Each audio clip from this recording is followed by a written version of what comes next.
नमस्कार जी। मैं doctor Manish Yadav, Raishree Ayurveda spine clinic, Kanpur, Ashok Nagar, Uttar Pradesh. आज हमारे पास हमारे एक पुराने मरीज जिनकी एक बार थेरेपी हो चुकी थी, सेकंड टाइम फिर से थेरेपी हो चुकी और उसके बाद आज 15 दिनों बाद दिखाने आए हैं। पूजा सक्सेना जी, ये हमारे पास आए थे 31/8/2023 को पहली बार दिखाने आए थे। आपकी जो तकलीफ़ें थीं उसमें जो है रेगुलर कमर दर्द के साथ साथ बुखार रहना और थकावट बने रहना, चक्कर आना, कॉन्स्टिपेशन रहना और लंबर रीजन में दिक्कत होने की वजह से मेंसेस साइकिल का भी डिस्टर्ब हो जाना, ये लगातार दिक्कतें बनी हुई थी। जब आपने पहले की एमआरआई 2021 में कराई थी और मेरे ख्याल से उसके बावजूद आप कहीं ना कहीं ट्रीटमेंट बीच बीच में ले भी रहे थे, तो कुछ दिनों को आराम मिल रहा था, फिर वहीं पे वापस पहुंच रहे थे। यह तकलीफ़ जो है इनकी अक्सर दोपहर और शाम को, जैसे जैसे शाम होती जाती थी वैसे वैसे ही तकलीफ़ें आपकी बढ़ती जाती थी। इलाज भी कई जगह कराया, फिर अब हमारे यहाँ भी ट्रीटमेंट हो गया। लगभग हम लोगों ने 30 थेरेपीज़ करी हैं। हम लोग जो है खुद पूजा जी से जानेंगे कि जब हमारे पास आए थे उससे पहले की क्या स्थिति थी और अब जो है 30 दिन की थेरेपी और लगभग 10-15 दिन का जो एक एनालिसिस कर लिया है, क्या अब हम कैसे हैं। तो हम पूजा जी से उनके शब्दों में जानेंगे कि वो पहले कैसे थे, अब कैसे हैं और क्या इस थेरेपी का रिव्यू है, कैसा वो अपने आप को समझते हैं। जी पूजा जी बताएं। Thank you sir. पहली बात तो मैं आपको बहुत बहुत थैंक यू देना चाहूँगी, आपको और आपकी पूरी टीम को। सब बहुत सपोर्टिव हैं और सबसे बड़ी बात होती है जब हम अपनी प्रॉब्लम को समझ लेते हैं और जानते हैं कि हमें कहाँ ट्रीटमेंट दिया जा रहा है और कैसा ट्रीटमेंट दिया जा रहा है, तो एक बिलीव डेवलप होता है कि हम सही हो जाएंगे। एंड मेरा बिलीव बिल्कुल सही गया और मैं कह सकती हूँ कि मैंने कम से कम 85% तक की रिकवरी ले ली है and it is really very positive thing. जो बहुत प्रॉब्लम थी वो अब बहुत माइल्ड सी रह गई हैं। चलने में प्रॉब्लम थी, पैर बहुत हैवी रहते थे, पैर पेन रहता था, वो सब अब नहीं है। थोड़ा बहुत है तो आई होप कि वो टाइम के साथ सही हो जाएगा। पहले कितनी देर खड़े हो पाते थे? 15 to 20 मिनट्स खड़े होने के बाद ही लगने लगता था कि पैरों में शेकिंग और पेन आ रहा है, जो कि नीचे एंकल तक दौड़ता था, पेनिट्रेटेड पेन एंड स्वेल हो जाती थी एंकल्स। काफ़ी दर्द रहता था और जो फीवरिश ज़्यादा टाइम लंबा, क्योंकि मेरा जॉब था तो 45 मिनट तो लगभग खड़ा होना ही था, तो ये फीवर होना शुरू हो जाता था। हम पूजा जी की जो है मेडिकल की बात कर लेते हैं। ये पूजा जी की रिपोर्ट है 31 अगस्त 2023 की।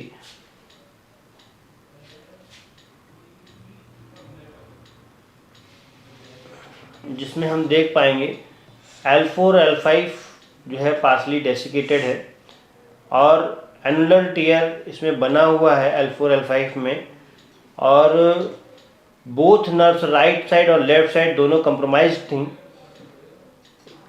और इसके अलावा L5S1 में भी डेसिकेशन होना स्टार्ट हो गया था।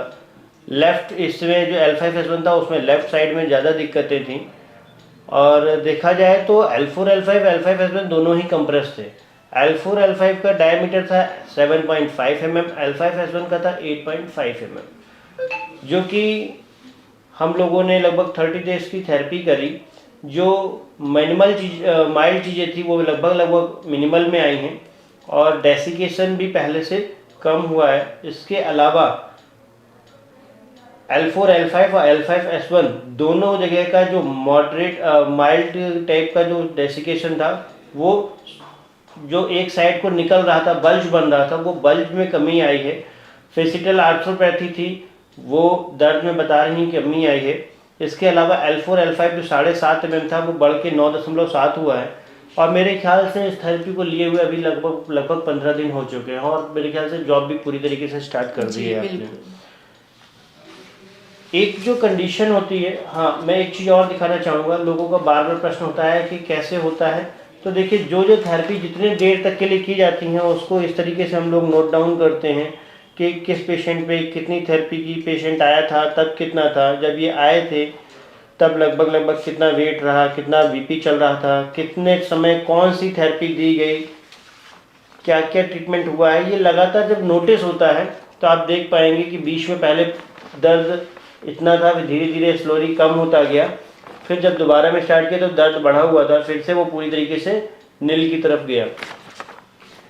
ये तो एक सिस्टम होता है कि व्यक्ति को ठीक करने के लिए एक प्रोटोकॉल बनाना पड़ता है कि वो व्यक्ति इस तरीके से हमारा ठीक हो रहा है। बात आती है कि जो है महिलाओं के लिए थेरेपी, और ये थेरेपी है क्या, थेरेपी जिसको बोल रहे हैं वो आखिर है क्या।